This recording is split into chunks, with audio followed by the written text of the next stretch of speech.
Fala galera, tranquilo, tudo bem? Meu nome é João, sou aluno na Universidade Positivo e hoje vou estar apresentando para vocês sobre estruturas de dados heterogêneas, as famosas structs, como funciona, tudo certinho, por que usar, a diferença entre elas para as variáveis simples e como criar e estar instanciando uma a uma. Bora comigo? E afinal, o que são estruturas de dados heterogêneas, as famosas structs? São estruturas onde a gente consegue estar agrupando diversos tipos de dados, exemplo, inteiros, strings, floats, em uma única unidade lógica. É como se você pegasse vários tipos de dados, agrupasse em uma caixinha e guardasse tudo ali. Por exemplo, quando você vai lá numa função e vai precisar de todos aqueles dados que estão declarados, você consegue puxar a estrutura toda, ao invés de você estar puxando um por um, uma variável por variável, e você economiza nesse processo e puxa tudo de uma vez, onde você consegue utilizar e manipular os dados de maneira mais eficiente e eficaz. E por que nós devemos usar as structs? O primeiro ponto que podemos citar é a organização, porque permite nós agrupar vários tipos de dados, que nem eu falei, em uma única estrutura, e na hora da gente for consultar os dados que ele contém, você puxa pela estrutura e não por dados, por exemplo, variável por variável. A flexibilidade, porque suporta diversos tipos de dados. Eu posso estar declarando um tipo float, tipo string, tipo char, varchar e por aí vai. E a eficiência, né? Onde a gente consegue estar facilitando o acesso e a manipulação desses dados. A gente consegue estar puxando eles mais simples do que a gente está puxando dado por dado, que foi declarado, instanciado sozinho, ao invés de ter sido instanciado numa estrutura, entendeu? A gente consegue estar puxando isso de forma mais fácil, porque está tudo agrupado ali, e caso a gente for fazer a utilização em alguma função ou algo do tipo, a gente só puxa a estrutura em si, não precisa puxar dado por dado, que nem eu disse. E quais são as diferenças entre variáveis simples e as structs? As variáveis simples, elas armazenam um único dado. Por exemplo, vamos digitar aqui no main, int idade. Essa é uma variável simples, onde a gente instanciou ela do tipo inteiro com o nome idade. Ela só vai armazenar dados do tipo inteiro quando a gente solicitar da variável idade. Já uma estrutura, ela funciona diferente. Ela não é declarada no main, ela é declarada antes do main, para você fazer a utilização dela. E ela combina múltiplos valores de diferentes tipos. Por exemplo, vamos criar aqui struct pessoa. Eu vou querer guardar dentro dessa estrutura a idade e o nome dela, tamanho 50. Aí aqui nós fecha colchetes, ponto e vírgula. Daí toda vez que eu for utilizar a estrutura, eu puxo pelo nome pessoa. Ao invés de eu digitar apenas um valor, eu vou estar digitando dois valores, no caso a idade e o nome dela. E vai armazenar dentro dessa estrutura sempre que eu solicitar. Daí o pessoal diz por que eu devo usar a estrutura. Porque, que nem eu disse anteriormente, ela permite estar agrupando mais de um tipo de dado nela, e sempre quando você for fazer a utilização ou a manipulação dos dados, é muito eficaz e eficiente. Você consegue estar fazendo isso com uma flexibilidade e acaba organizando o seu código. Como a gente cria e instancia uma estrutura? Bora lá? Através disso daqui. Primeiro a gente cria a estrutura antes no main, a gente declara ela lá no topo de tudo. Como já tinha aqui idade e nome, a gente vai colocar aqui salário também do tipo float, vírgula, o nome da estrutura vai chamar pessoa. E após você declarar ela lá em cima, antes do main, o typedef serve para quê? Para você não ficar digitando struct toda hora, você só puxa pelo nome da estrutura diretamente no main ou em alguma função que você for precisar. Por exemplo, eu já criei a estrutura pessoa lá em cima, eu vou puxar aqui no meu main.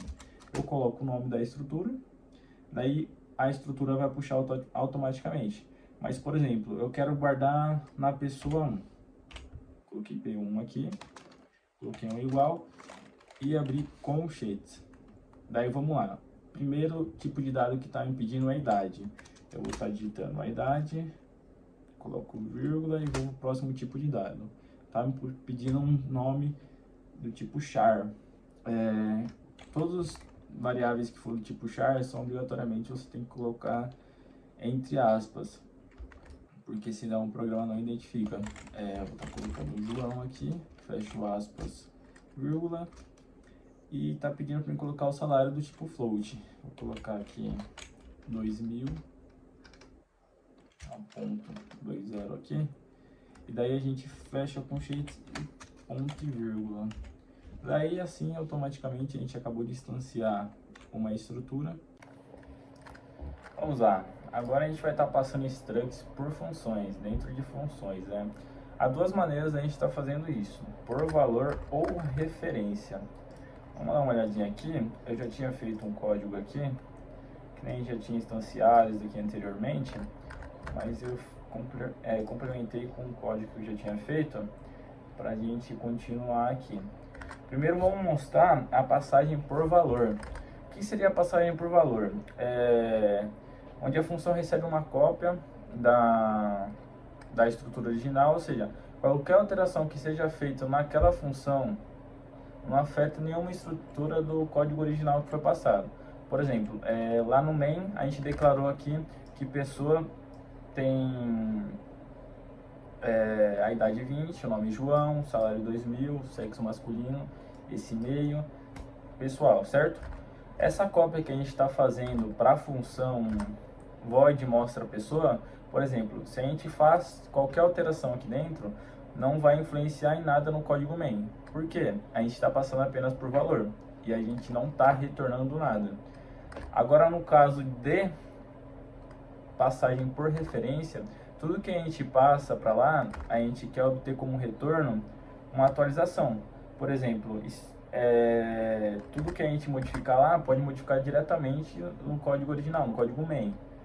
Porque ela trabalha com o endereço de memória da estrutura main, né? Não com uma cópia dela que nem a gente passa por valor. Aqui a gente pode ver, ó, que a gente coloca dados iniciais para estar mostrando aqui na tela, e a gente inicializa esse mostrar pessoa P1. A gente está iniciando essa função do tipo void, passando por valor.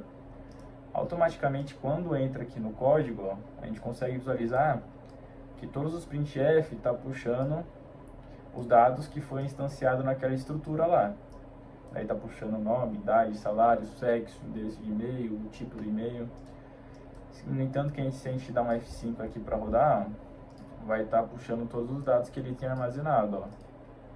Nome João, idade 20, salário 2.000, sexo masculino, tipo de e-mail, Gmail e pessoal. Já aqui, nesse segundo printf, a gente está passando por referência.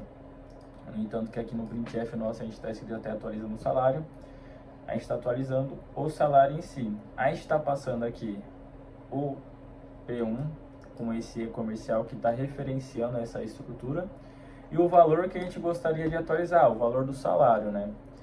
Que, no entanto, quando a gente entra nessa função atualizar salário, a gente referencia o P, né? Que é da nossa estrutura, e o float salário porque é o valor que a gente quer atualizar. Aqui com esse ponteiro nós atualizamos o salário igual ao novo salário que ele vai armazenar.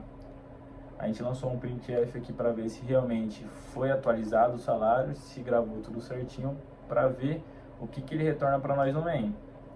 Que, no entanto, se você olhar aqui, ó, atualizando o salário atualizado para R$3.000, e depois, um pouco mais para baixo, a gente fez entrar novamente no mostrar pessoa por valor para ver se o atualizar salário funcionou, se gravou o valor que a gente passou lá na passagem por referência que a gente tinha feito anteriormente. Ó. Os dados atualizados, se a gente dar uma olhada aqui, vai estar o nome João, idade 20, salário 3.000, sexo masculino e o e-mail certinho. Então deu pra gente ver aqui que automaticamente quando a gente passou por referência e fez a atualização na função, ela já mandou para a nossa estrutura aqui do MEI e já atualizou tudo que estava nessa estrutura pessoa P1. Tudo não, né? A gente pediu para atualizar somente o salário, atualizou somente o salário. E a gente fez esse teste quando ele estava saindo, lançando um printf, e depois entrando na estrutura mostrar a pessoa novamente. Na estrutura não, perdão, na função mostrar a pessoa novamente. E é basicamente isso, os dois tipos de passagem de struct por funções que a gente consegue é por valor ou referência. Por valor, quando a gente quer passar somente o que está gravado ali sem querer fazer nenhuma alteração, pelo menos no nosso código main. E por referência, quando a gente quer obter algum retorno que atualize no código principal, na estrutura principal. E para finalizar aqui, vamos mostrar um código que nós fizemos aqui, onde nós utilizamos funções, dentro delas usamos as structs, aqui criamos uma struct dentro da struct mesmo, e vamos explicar como que a gente fez aqui. Aqui a gente declarou uma struct do tipo e-mail, uma struct tipo aluno, onde armazenar código, nome, salário, sexo, e uma struct dentro de outra struct, que é o struct e-mail está puxando aqui na struct aluno. A gente criou as funções com as structs inicializadas dentro delas, sendo uma por valor e outra por referência, que a gente está atualizando um salário aqui que nem a gente mostrou anteriormente. Daí tá, a gente iniciou o nosso main, onde nós requisitamos aqui que no mínimo sejam 3 alunos cadastrados. Daí lançamos um for, para ele estar pedindo 3 vezes aqui, enquanto não tiver 3 alunos cadastrados, ele vai estar pedindo informação. Aqui ó, digite os dados do aluno, um código, scanf, todos os dados armazenados. Logo após passar por esses 3 alunos cadastrados, ele vai lançar um printf para nós que os 3 alunos já foi cadastrado e vai entrar na struct na função, mostra struct, que automaticamente quando ele entra, ele vai mostrar todos os dados que foram inseridos dos alunos, ou seja, ele está passando os dados por valor, ele não está passando por referência, ele está passando todos os dados que a gente inicializou aqui em cima para esse void mostra struct. Ou seja, enquanto ele não mostrar os valores dos 3 alunos, ele vai ficar repetindo, entendeu? Ele vai mostrar do aluno 1, do aluno 2, do aluno 3. Daí, se for, eu coloquei aqui um if else para ele dizer se for um aluno masculino, vai dizer senhor, se for feminina, vai dizer bem-vinda senhora. E se não tiver o sexo especificado, vai cair no else, onde vai mostrar aqui que o sexo não foi especificado. A gente vai fazer o teste já no código rodando. Aí depois de passar por esse mostra struct, ele vai entrar no printf para a gente fazer aquela atualização de salário que a gente fez lá na explicação anterior, para a gente ver como que é a passagem por referência. Aqui a gente colocou o printf só para marcar para nós que está inicializando essa função. Daí a gente está passando aqui o aluno e o valor que a gente quer que atualize o salário. E se a gente for olhar aqui embaixo, ó, pode atualizar o salário, está passando por referência a struct aluno, está passando um novo salário que a gente quer que atualiza. Aqui a gente está apontando que o aluno vai receber esse salário e que vai ser igual ao novo salário dele. A gente colocou o printf para mostrar. Daí após ele entrar aqui e atualizar o salário, vai entrar no printf, onde vai mostrar se realmente atualizou o salário e retornar para o main. Automaticamente, quando ele retorna para o main, ele exibe aqui o printf dele entrando nos dados dos alunos após a atualização do salário e entra na função mostra struct, onde ele passa por valor os alunos e a quantidade. Aqui ele vai mostrar certinho todos os dados dos alunos. Se for do sexo masculino, vai exibir a mensagem de bem-vindo. Se for sexo feminino, vai mostrar a mensagem bem-vinda. E caso não tiver especificado o sexo, vai mostrar essa mensagem de sexo não especificado. Vamos rodar aqui rapidinho para a gente dar uma olhada como que tá. Código 10, nome João, salário 3.000, masculino, e-mail joão@gmail.com. tipo pessoal. Daí aqui eu vou colocar código 11, nome do IML, salário 2000, sexo feminino, e-mail dani@gmail.com e do tipo pessoal. Vou colocar o terceiro aluno aqui, código 12, nome Carlos, salário 3.500, sexo, colocar um N aqui para de não especificado para na hora mostrar a mensagem lá. Vou colocar carlos@gmail.com e é do tipo pessoal. Daí automaticamente, ó, entrou aqui no sexo do aluno 1, do João, atualizou o salário consequentemente lá depois. Lembra que a gente fez um teste atualizando o salário. Colocou e-mail, pessoal, e bem-vindo, senhor. E esse, pessoal, foi isso que a gente apresentou hoje. Espero que vocês tenham gostado. Eu vou deixar o link aqui embaixo das referências onde eu tirei tudo sobre as estruturas, sobre os dados heterogêneos, né? E o código do vídeo e os slides de apresentação, vou deixar tudo aqui na descrição do vídeo. Deixa o like se vocês gostaram, compartilhem, que vai estar me ajudando muito. E até uma próxima. Valeu!